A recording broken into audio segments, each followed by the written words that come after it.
Well, tēnā koutou, it's my pleasure to talk about cats and what a good life for cats is in New Zealand. And thank you very much to CANZ for this opportunity. The welfare of cats is one of my most favourite topics to talk about, and I've been researching cat welfare for a good 18 years. Not nearly as long as our relationship with cats and humans, which dates back obviously for about 10,000 years, but change is really needed now in terms of how we look after our cats to ensure that they have a good life. And I couldn't pass up this opportunity of doing a presentation about cats with showing a photo of my cat, Pluto, who is my foster fail from our first COVID lockdown last year.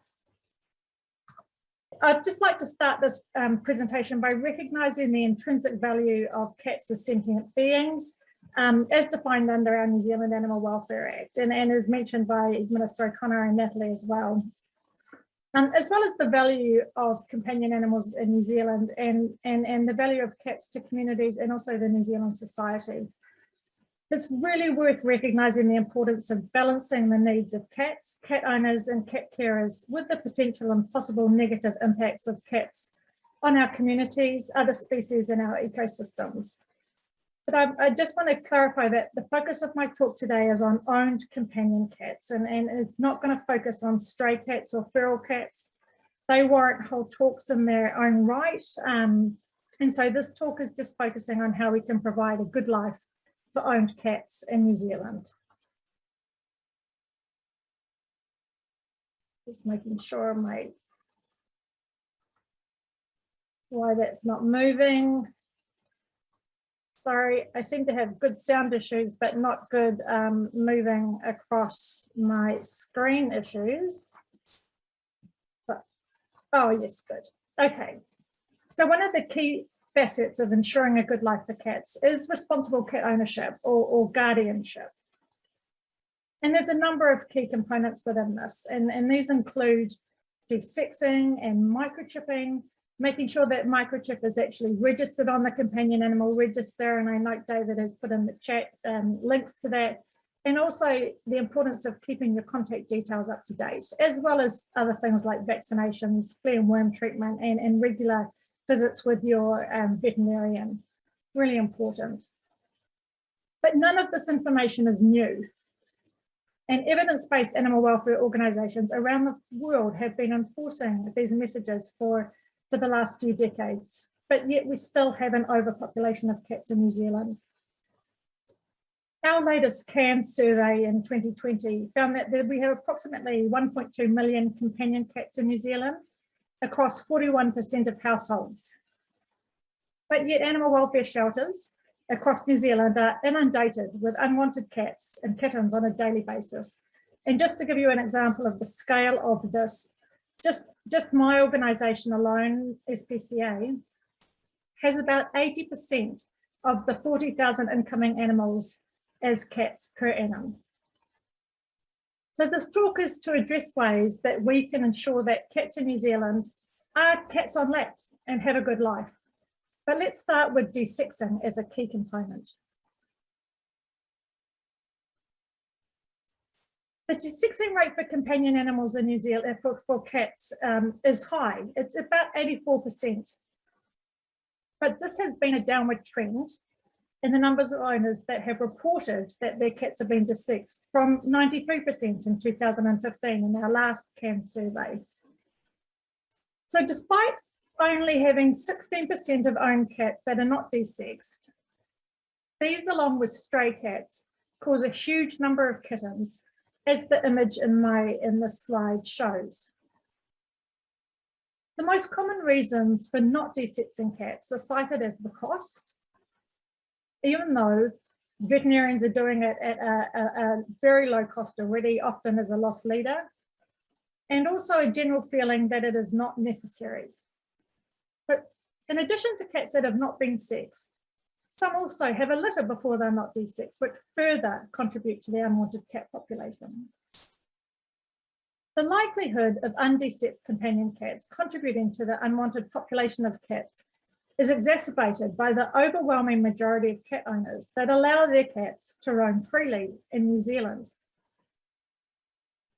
And we know that cats can have meaningful lives when they're part of a part of a caring family that provides for their physical health and behavioural needs as required under the Animal Welfare Act, but also taking this further, as both Natalie and Naya have mentioned, and allowing them to have positive experiences and reducing negative experiences. However, the excessive, planned and indiscriminate breeding of cats contributes to New Zealand's widespread stray and unwanted animal population. And this has had negative impacts on cats themselves, other animals, including native wildlife and people.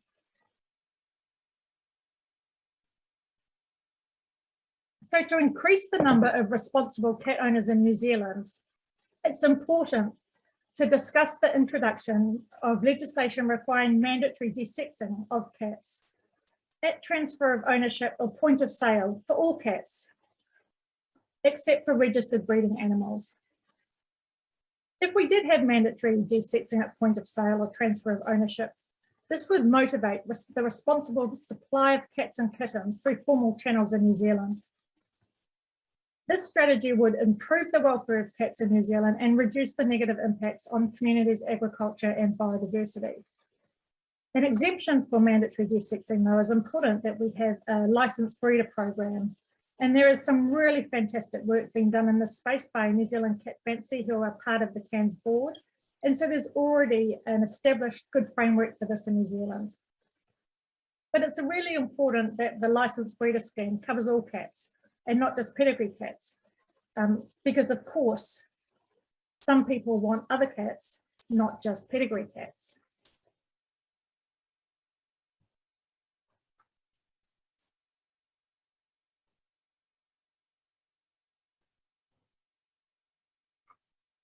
Sorry, it's just again having slight problems with my screen. So desexing not only reduces the reduction in unwanted cats and kittens, it also results in lots of other positive welfare outcomes for cats, such as increased lifespan, reduction in spraying, lowering the risk of cancers, decreasing aggression, reducing roaming. But given that cats can breed from 4 months of age, early age desexing is absolutely critical.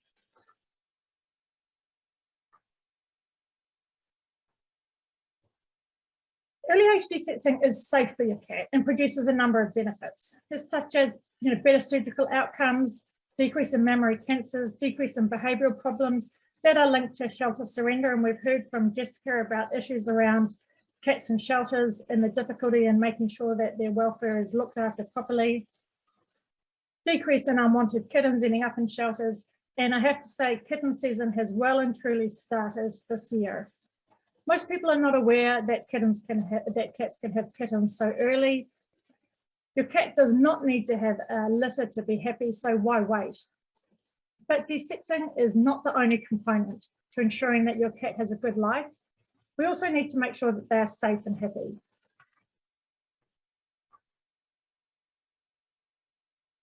Your stay-at-home cat is more likely to enjoy a longer, healthier life.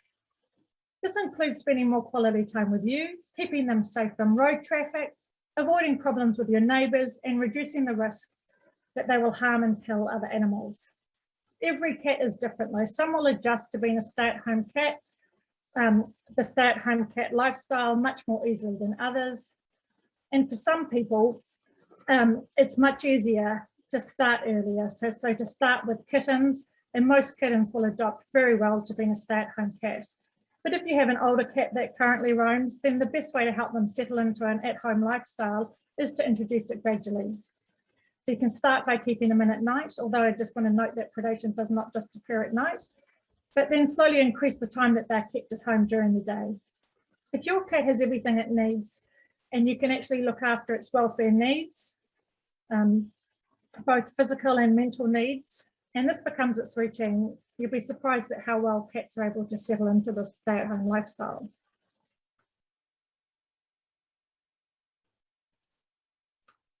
There are many other benefits of keeping your cat at home as well. Stopping it becoming lost, stolen or abused, fighting with neighbourhood cats, getting accidentally or intentionally poisoned or trapped. And we actually have a number of cases at the SPCA where we are investigating and have investigated over the last few years, particularly where this has happened. Been attacked by dogs, or acquiring infections or disease that can have lifelong consequences for them.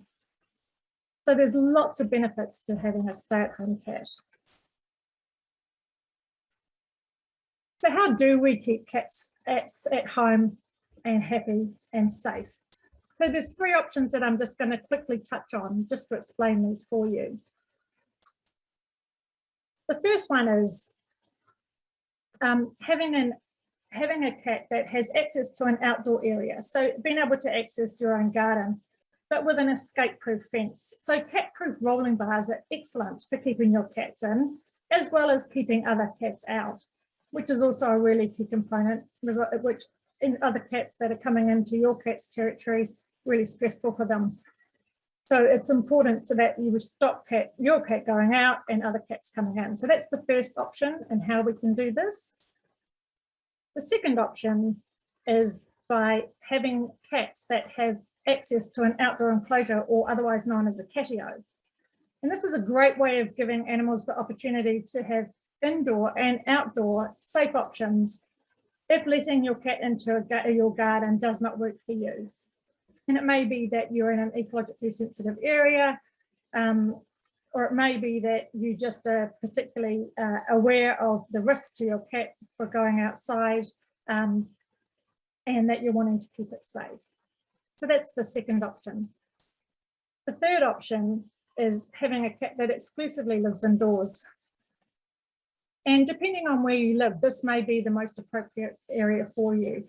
It may be that you're in a wildlife sensitive area and this may be the most suitable part for you.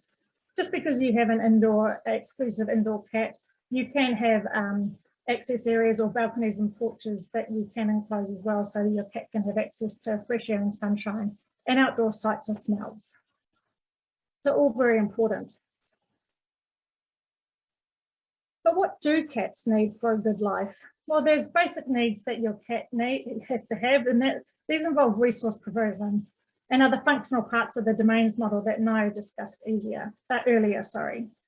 These are things like appropriate food, hopefully a variety of food that your cat can experience, as well as opportunities for appropriate toileting areas and the like. So that's more of the functional parts of the domains. But in some of these areas, I'm going to go into a little bit more detail. Resting and hiding places. Cats enjoy the opportunity to hide, and Jess talked about the importance of these in the shelter situation, and Susan talked about the importance of giving companion animals the importance of good resting places. So actually being able to give them places where they can rest and rest well as being able to hide. Particularly if something stressful happens. Some cats don't like it when visitors come to the house. There's other things that can be done to do this feel away as useful, particularly if there's new people moving into the house or any changes, moving house and the like. The next thing I want to talk about is the importance to give cats the opportunity for scratching and marking. So these are normal cat behaviours, and they particularly like to have vertical opportunities for this. Cats also like to mark their territory by rubbing on furniture, doorways and other places so they feel at home. And it's best just to leave these and not wipe them away, or if you need to, just clean them really infrequently. But giving the opportunity for cats to scratch is really important. If you give them the opportunity to scratch, they're less likely to scratch your furniture and cause issues that some owners don't like.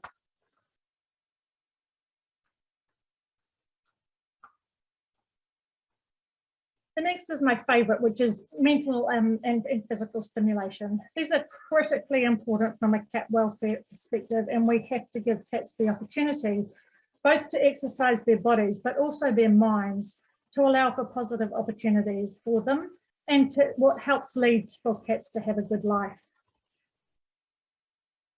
And some of the ways we can do this is by using food games.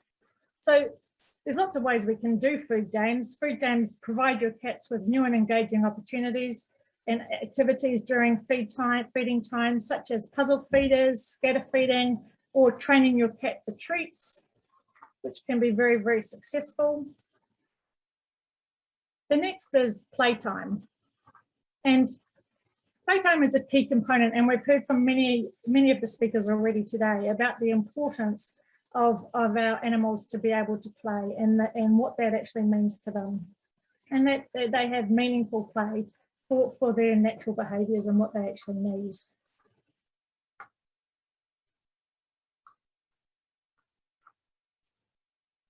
Training your cat is also important to help with both from the human-cat bond, but also from the mental enrichment perspective as well. And we've heard from Susan about training cats to walk on leads, and I'm really looking forward to hearing more about that research, and particularly when we have stay-at-home cats and giving them the extra opportunity to be able to be taught to go on a lead and to be able to experience outdoor environments. Obviously, there's going to be a lot of individual variation around cats wanting to do that, but for those that are trained early and to enjoy it, it seems to be a good way that we can diversify their opportunities. Another key thing is spending time with your cat. It's really important that you have cat time and that you put this time aside. But as Susan explained, not all cats will want to have direct interaction with you, and also what you think a cat may want is not necessarily what the cat wants.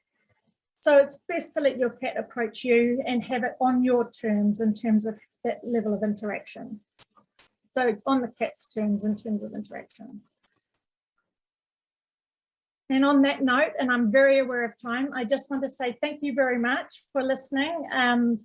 Again, I could talk all day on this, as Helen knows, so I've done my best to keep to time, and happy to answer any questions, although I'm aware that the conference is about to finish. So, but I'll hand back over to our chair of the day. So thank you very much.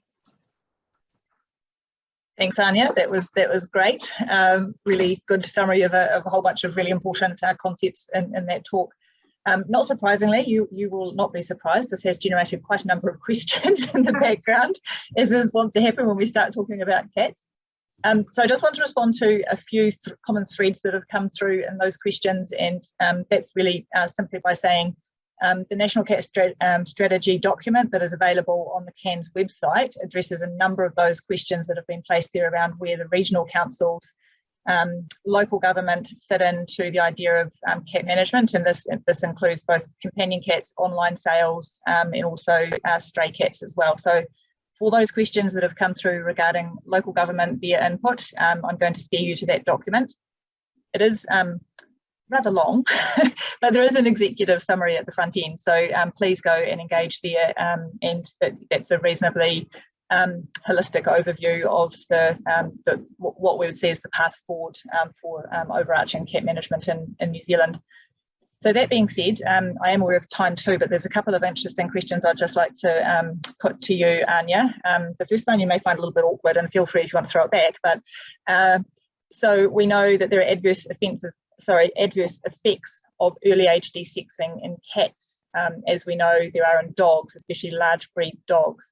And hormones are important in the general functioning and health of the body. So removing the hormones would affect cat welfare. I'm very happy to help if you want, but I'm quite sure you've got the answers to all of that too. I guess because I come from an evidence-based animal welfare charity, and there's we deal with the unwanted animals in our communities. And there's not always good outcomes for animals. So I'm very well aware if there's a difference in what we do in private practice to what we do in a shelter environment. And the key aspect for trying to stop unwanted animals and the large amount of unwanted animals, we don't know the true extent because there are over 100 different rescue groups across New Zealand. So we don't actually know the extent. We know our numbers coming in, you know, at least, you know, over 30,000 cats a year.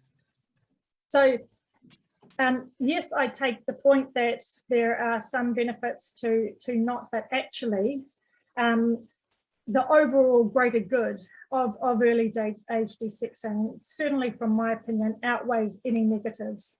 that could come from it, particularly when we are one of the large organisations, along with multiple other organisations that are dealing with the unwanted cat population. So to me, the key goal is to have good cat welfare, good cat responsible ownership, and part of that is desexing, and desexing from an early age to ensure that we don't have the ongoing issues into the future. Yeah, thank you. And I support what you've said. Yes, this ultimately comes down to also to a bioethical decision or conversation around the individual versus the population and the greater good piece. So we'd have our friend Mike King weighed in on that again at the next conference where we raise cats and we have this multitude of questions coming through.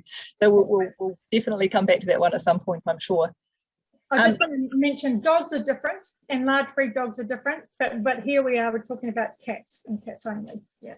Yes, and that is an important distinction. So the person who asked the question is obviously knows about that research that's been done, and that is true. And again, I will refer you to your veterinarian to get advice around that and the details of large breed desexing and what's best for an individual animal. Okay, so I do see there's still a lot of questions coming through, but I am going to nip it in the bud now because we have run over a little bit. But we, as I said before, we will look to address a number of those questions. Quite possibly there will be a cluster that get put together with a response because quite a few of them have come through with a similar theme. So thank you to everybody who's been listening. We've had nearly a couple of hundred people. I'm not sure if you can all see that, but that's roughly the numbers that have been here joining us this morning and this afternoon. So that's been wonderful. And thank you for your contributions into the chat, and the Q&A has been really appreciated too. I didn't actually say Arnja because I got carried away talking about cats, but thank you for your talk. That was great.